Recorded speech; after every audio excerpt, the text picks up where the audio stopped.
Hello my friends, welcome to Joey's Tech. In this video I will show you how to delete saved passwords on Mac.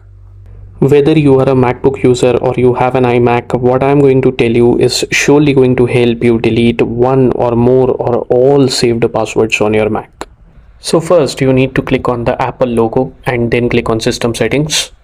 Scroll down in the left side bar and find Passwords. Click on it. It's going to ask for your account password. Once you enter it and press enter, you are going to see this window.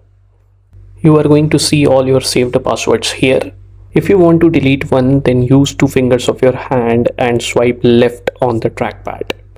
You are going to see delete option. You click on it and it will ask for the confirmation. You press delete password button and there you go. The password is gone. You can also press Ctrl A to select all your saved passwords. Then right click on one of them. You are going to see delete button. If you click on it, all your saved passwords will be removed. But exercise it with caution. And that's it. This is how you remove all your saved passwords on Mac.